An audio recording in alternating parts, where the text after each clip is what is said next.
Ok, chers développeurs, retour à notre cours sur Petgar House. Dans la vidéo précédente, nous avons testé notre connexion entre la base de données et l'API GraphQL. Et c'est cette connexion qui nous a donné, bien évidemment, cette base de données que nous avons à l'écran. Donc actuellement, la connexion a été faite entre notre base de données et notre API. Il est question maintenant dans cette vidéo de modifier nos résolveurs pour leur permettre de manipuler et utiliser les informations de notre base de données. Si vous vous rappelez, lorsque nous avons conçu nos résolveurs, nous nous sommes appuyés sur la base de données manuelle. À l'époque, nous utilisions la base de données manuelle, celle que j'ai appelée fausse base de données. Et bien évidemment, vous voyez, les références sont encore là. Vous voyez bien const début-élément require database. Cela sera bien évidemment supprimé. Ce que je m'en vais faire tout de suite, je supprime la base de données et toutes les références que vous voyez ici seront modifiées pour intégrer notre base de données MongoDB. Alors, comment nous allons faire cela? Comment nous allons lier nos réservoirs avec la base de données MongoDB? Puisque c'est une base de données en ligne, ce n'est pas une base de données sur la machine. Et la première chose que nous devons faire, c'est de commencer d'abord par modifier les query resolvers. Je vous ai dit, il y a deux types de resolvers, query resolver, invitation resolver. C'est ce que nous avons respecté ici. Et nous avons les query et nous avons les mutations. Donc, forcément, nous allons aller pas à pas. Pour cette vidéo, nous allons faire uniquement les queries et pour la vidéo suivante, nous allons faire les mutations. Donc, nous commençons par les queries. Quel est notre game plan? Et par moment, il y a des soucis de connexion. Bien, on va avancer. Ce n'est pas ça qui va nous faire mettre fin à la vidéo. Je vais patienter. Ça va prendre le temps que ça va prendre. Ok, nous allons commencer par les query logement. Quel est résolveur? Quel est le game plan? Ce n'est pas évident. Hein? Quel est le game plan? Ok. La première étape, c'est établir la connexion avec la base de données pour y avoir accès. Vous savez bien évidemment que c'est une base de données en ligne et il faut bien évidemment établir la connexion pour avoir accès à ces données-ci. Ces données-ci que vous voyez. Il faut établir la connexion. Une fois la connexion établie, il faudrait afficher la liste des logements. Donc, il y a deux étapes. Établir la connexion avec la base de données pour y avoir accès et afficher la liste des logements. Et c'est ce que nous allons faire actuellement. Et nous allons traduire cela dans notre code. Alors, dans notre code, comment établir la connexion avec la base de données? Eh bien, c'est très simple. Pour établir la connexion avec notre base de données, il faut tout simplement aller dans la documentation et au niveau de résolveur.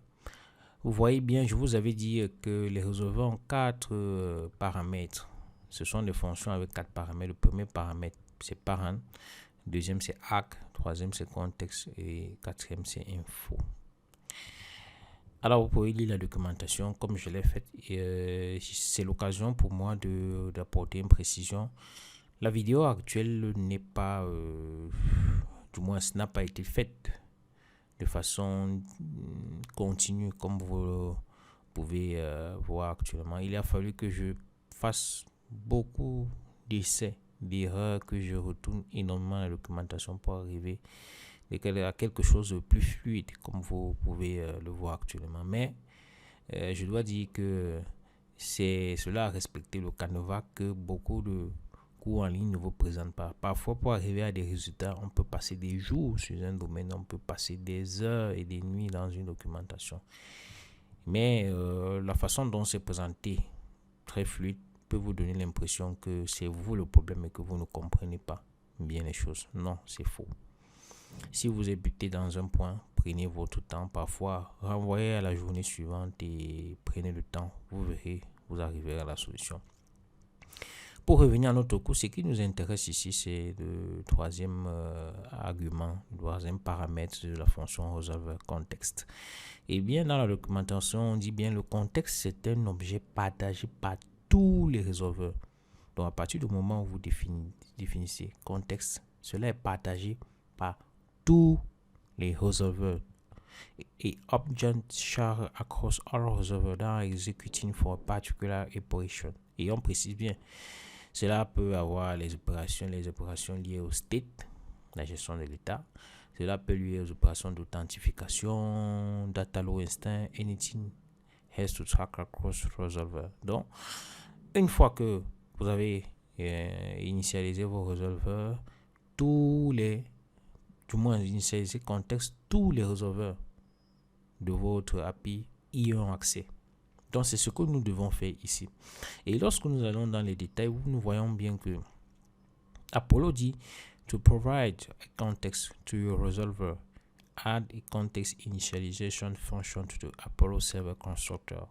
En clair, pour permettre au resolver d'accéder à l'objet contexte, il faut initialiser. Il faut une fonction d'initialisation que vous devez ajouter à votre constructeur Apollo Server. Et vous avez l'exemple ici. Vous faites juste contexte de point. Voilà, vous mettez votre fonction d'initialisation. Et c'est ce que nous allons faire. Donc la première chose que nous allons faire ici, c'est initialiser notre contexte en allant dans le fichier index.js. Nous avons Apollo Server. Nous allons initialiser en mettant contexte de point. Notre fonction, c'est une fonction arrow. Et nous allons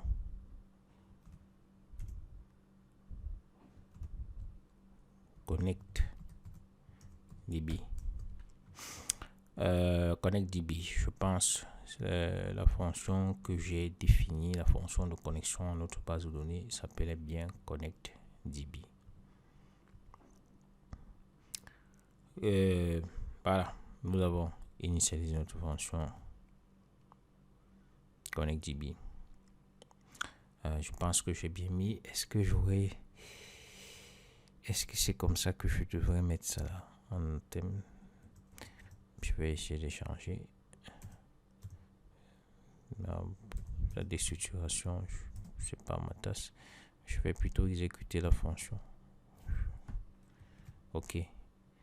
Prenons. Il y a un problème avec TypeScript. Ah, c'est compliqué. Hein? Est-ce que ça va marcher? Ok, allons-y avec cela. S'il y a des erreurs, on verra.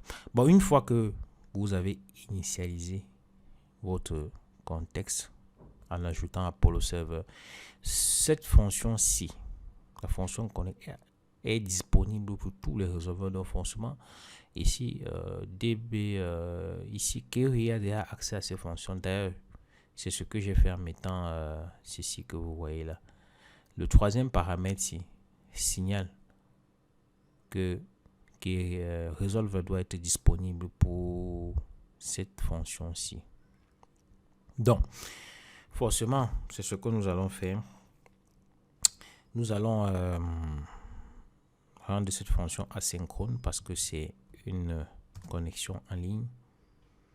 Et pour ne pas bloquer le flow d'exécution pour ceux qui ont fait JavaScript, je vous ai recommandé d'aller souscrire ou acheter les cours de Will Sentence, le CEO de CodeSmith dans Front End Master. C'est des cours très importants si vous voulez avoir des bases solides sur JavaScript. JavaScript de Hardpat, toute la série. Il faut acquérir cela. Alors, j'ai rendu la fonction asynchrone. J'ai utilisé await pour bien évidemment attendre notre base de données, recevoir notre base de données en ligne. Je peux vérifier au niveau de l'index oui, return DB logement, donc c'est ici qui en réalité masque notre base de données test annonce que vous voyez ici. C'est cette collection texte-annonce. Voici texte-annonce avec ces 3 documents. C'est cela que je vais accéder. Donc, je pense qu'à travers ces opérations, j'ai fini avec la première étape. Il y a accès à la base de données. La base de données a été accédée. Maintenant, nous ne devons pas nous limiter à l'accès à la base de données. Nous ne devons pas nous limiter à l'accès à la base de données. Et normalement, nous ne devons pas nous limiter à l'accès à la base de données. Nous devons, comme on l'a dit, notre plan était très simple. Nous devons non seulement accéder à la base de données, nous devons afficher la liste des logements. Et c'est là où les choses deviennent très très intéressantes et, ma foi, très complexes. Parce que pour afficher la liste des logements, vous devez aller dans la documentation de MongoDB, dans Create Operation, vous cliquez Read Operation, parce que pour afficher la liste des logements, ce sont des opérations de lecture. Et vous voyez bien ici Retrieve Data. Et si vous lisez la documentation, on vous dit tous les collections disposent de la méthode Find pour faire une recherche selon des critères bien définis. Voilà, donc lorsque vous avez une collection avec une liste de documents dans votre base de données, vous pouvez faire une recherche et afficher ces listes de documents selon des critères bien précis. Et la méthode Find vous permet de, bien évidemment, faire une recherche sur une liste de documents disponibles dans une collection. Sauf que vous devez spécifier les éléments qui rentreront dans votre requête. Par exemple, vous pouvez faire une recherche sur une collection qui a 1000 films et vous spécifiez dans, par exemple, vous mettez Find. Par exemple, vous mettez .find et vous spécifiez, par exemple, si c'est des films qui ont été produits en 2000, vous voyez bien, disons, ça a été produit, les films des années 2000, vous mettez année et vous mettez, vous voyez bien, mettez 2000. Rien qu'en faisant ces recherches, la liste des films produits dans l'année 2000, la liste va s'afficher. Donc, Find, la méthode Find est disponible dans toutes les connexions de MongoDB pour vous permettre de faire une recherche avec des paramètres bien précis. Vous pouvez faire une recherche par année, vous pouvez, c'est cela est spécifié ici. Mais lorsque vous voulez faire afficher toute la liste, vous ne mettez aucun paramètre. Et c'est ce que nous voulons faire. Nous voulons mettre aucun paramètre. Donc nous mettons juste un crochet vide. Cela va nous afficher toute la liste. Plus tard, si notre collection s'agrandit, elle est très grande, elle a 1000, 2000, 3000 éléments, il est fort possible que lorsque nous définissons le résolveur, nous pouvons bien encadrer cela. Et bien évidemment, lorsque vous allez dans la documentation, vous voyez bien, il y a les opérateurs de comparaison, les opérateurs logiques, d'évaluation, tout cela est expliqué. Comment il faut utiliser la méthode de Find. Par exemple, vous voyez bien collection.find et vous voyez writing, c'est la note. Une note qui est équivalente à 5. Cela va afficher rien que, par exemple, la liste de logements dont la note est équivalente à 5. Mais seulement il y a un hic. Lorsque vous lisez la documentation, si vous revenez ici, vous voyez bien que cette méthode n'affiche pas en termes de résultats la valeur des données qui figurent. Et vous voyez, je pense que je l'ai vu que quelque part. Ok, you receive a reference to a cursor. En réalité, ce qui est renvoyé par MongoDB, c'est un objet qui est appelé cursor. Et c'est un objet qui n'est pas, bien évidemment, reconnu par JavaScript. Vous connaissez bien les types de données que JavaScript reconnaît.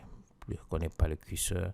Et les curseurs ont été faits pour des soucis d'optimisation. Vous voyez bien ici qu'ils disent bien que les opérations de lecture, dont les retours de multiples documents liés aux opérations de lecture ne nous donnent pas immédiatement toutes les valeurs qui correspondent à une requête query.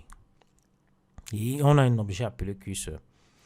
Et pour arriver à quelque chose de correct, puisque lorsque l'on a défini dans notre schéma ici ce qui devait être accepté par notre API comme résultat d'une recherche de documents, on a dit ça doit nous retourner un array, une liste de logements. Donc, ce n'est pas un cursor que nous voulons. Alors, pour passer d'un cursor à une liste de documents, très simple, bien, ils ont prévu tout, comme je vous dis. Ils ont prévu une méthode appelée toArray pour convertir les curseurs en liste de documents. Donc, pour passer de curseur à liste de documents. Et c'est cette méthode que nous allons utiliser ici.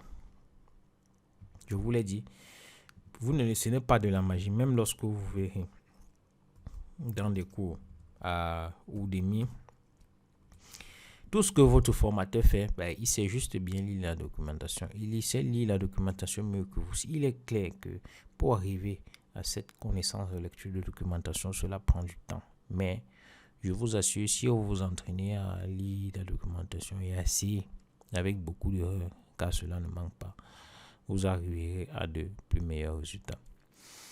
Donc forcément, voilà comment les choses se présentent. Et bien évidemment, nous allons tester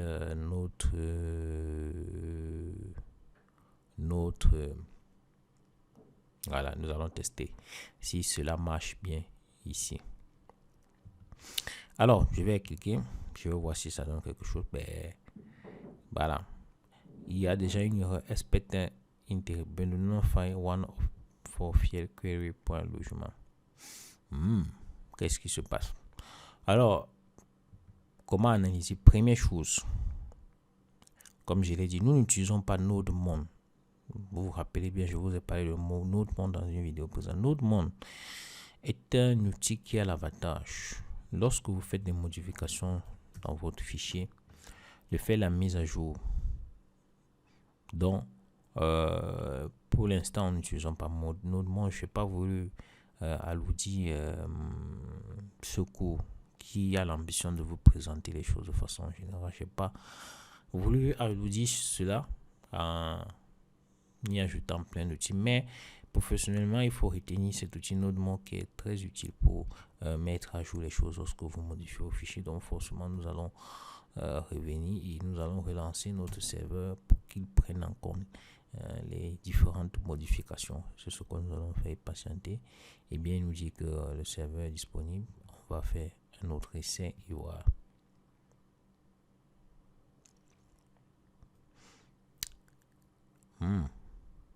Et là, les choses se compliquent. Même le serveur n'est plus vu. Waouh. Pourtant, moi,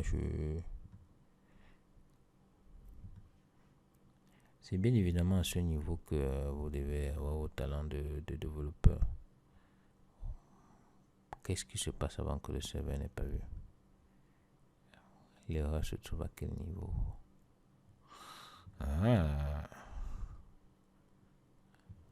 Si moi-même je vous affirme avec beaucoup de certitude que j'ai une idée par rapport à cela. Ok. Lorsque je fais la tête du je clique, on dit context creation file connect db is not defined. Donc forcément il y a un souci avec notre contexte. Nous allons revenir là-dessus. S'il y a un souci au niveau de notre contexte, ce ne peut être que dans deux points. Soit il y a un problème au niveau de l'initialisation, soit cela n'arrive pas à accéder à nos données au niveau des résolveurs. Nous allons aller au niveau de l'initialisation. Bon, nous allons importer contexte.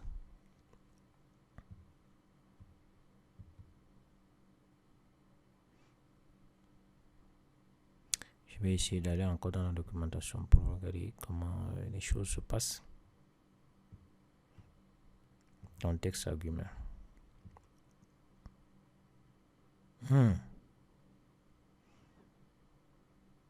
Ok.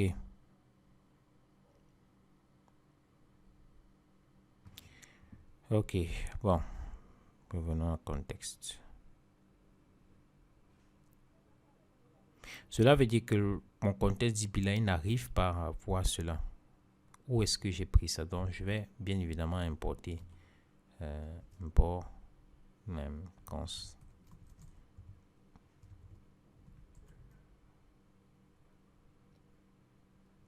Et qu'est-ce que... Normalement, les choses devaient être sans souci.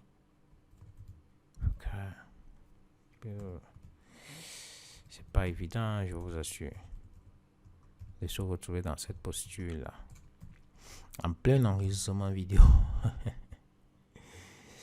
Ok. Et ok, j'ai pris contest DB. Voyons voir si même à ce niveau, vous avez des problèmes. Qu'est-ce qu'il me dit? Oh, ah oui, j'ai pas mis la fin. Voilà l'intérêt d'avoir TypeScript. Et voilà. N'oubliez pas que c'est pas parce que c'est .js que vous croyez que il n'y a pas de TypeScript à l'intérieur. Apollo a été conçu avec TypeScript. Donc forcément, je vais annuler. C'est pénible de ne pas installer NodeMon. Je pense que c'est un outil que nous devons penser à installer. Nous allons rentrer dans notre et actualiser pour voir si les choses ont effectivement pris. Wow. Context creation file. ConnectDB is not a function. On me dit bien que cela n'est pas une fonction. Qu'est-ce que j'ai bien pu faire? Je vais essayer de structurer cela. Oh mon Dieu, que c'est pénible.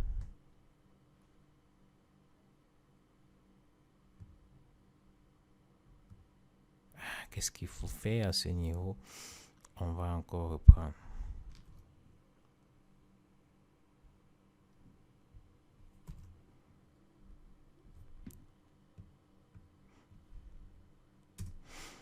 C'est ce que je vous disais tout à l'heure, c'est que c'est assez difficile lorsque vous faites les choses.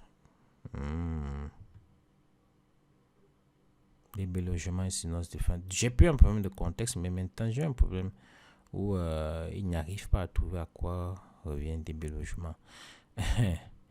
Les choses, ça quitte d'un problème à un autre. Pour l'instant, DB a été... mais il dit il ne voit pas DB logement. Je vais exécuter la fonction et voir ce que ça va me donner.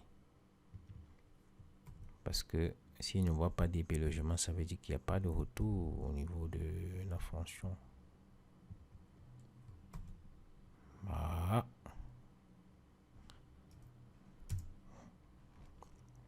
Je pense que dans les vidéos prochaines, je vais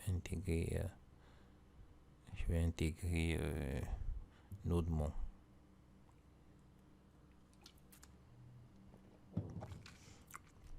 Alors quand j'exécute directement la fonction, ben, j'ai une erreur. Je pense que il faudrait que je... Où est le problème? Effectivement ici. J'ai bien DB logement. Voyons voir. Non. Normalement, si DB logement était en contexte, cela devait m'afficher le détail des données. Quel est le problème à ce niveau? Allons dans notre initialisation. Je suis convaincu que le problème se situe à ce niveau.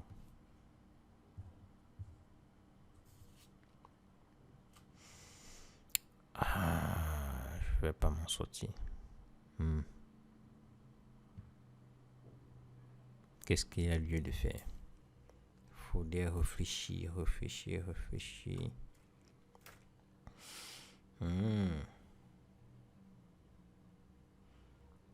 Est-ce que j'ai pas fait d'erreur?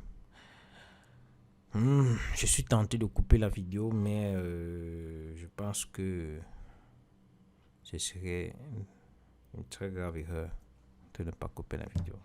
Du moins, se couper la vidéo. Ok. Bon, je vais revenir encore. Je vais redémarrer.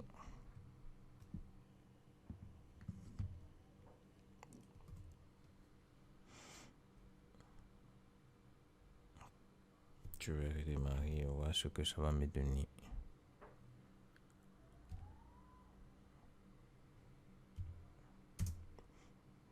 Là, j'ai enlevé l'exécution de la fonction pour voir quel était le problème. Bon, je vais maintenant aller et actualiser.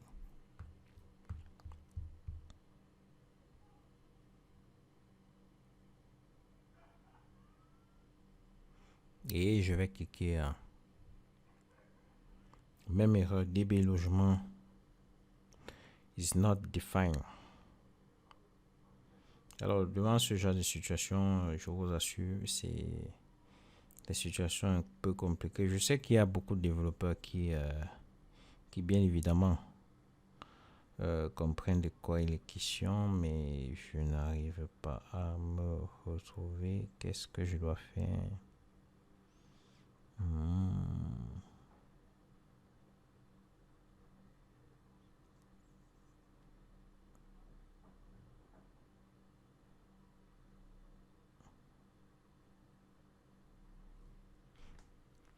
Revenons à notre...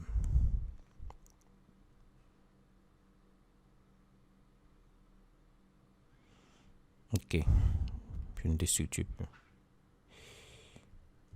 Je vais mettre... Je vais exécuter ma fonction ConnectDB. Et là, très simple. Je mets ma virgule. Et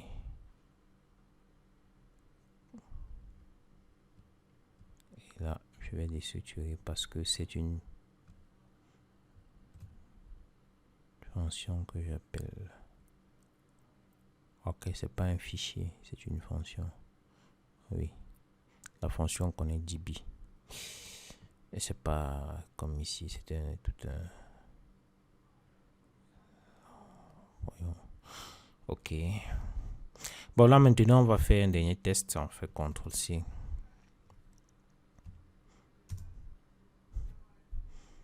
Et puis, on va essayer de voir si les choses ont pris. Si cela n'a pas pris, voilà, bon, voilà. On va essayer d'autres. On essaie. DB logement is not defined. C'est pas possible.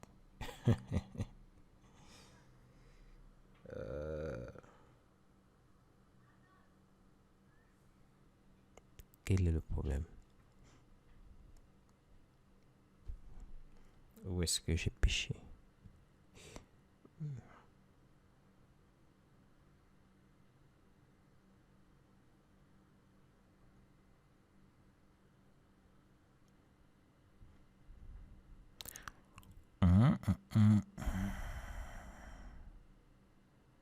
Est-ce que c'est pas à ce niveau aussi? Ah, c'est vraiment difficile.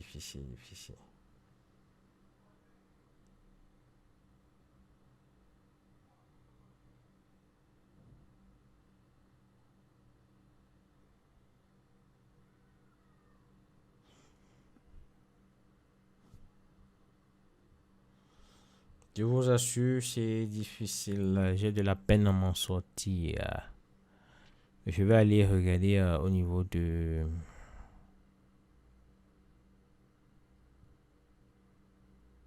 Est-ce que j'ai un souci avec ma fonction connect DB? Non.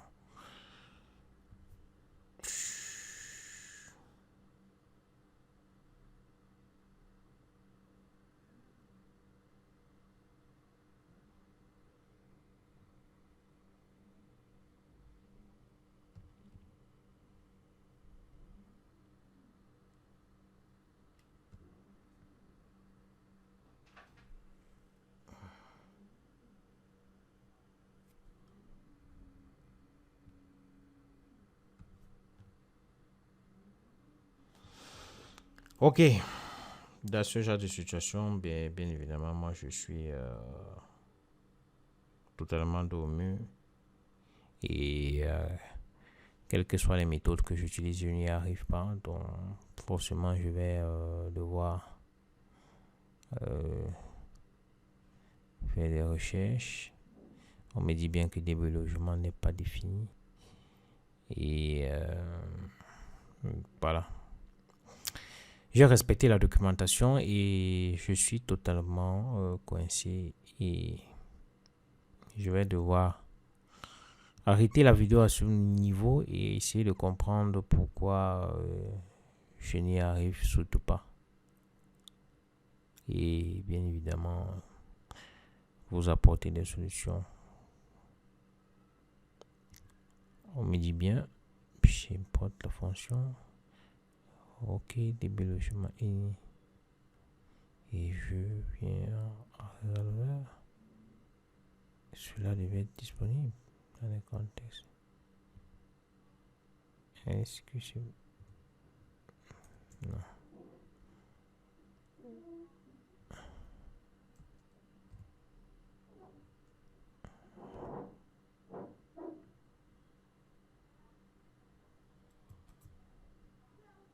Non.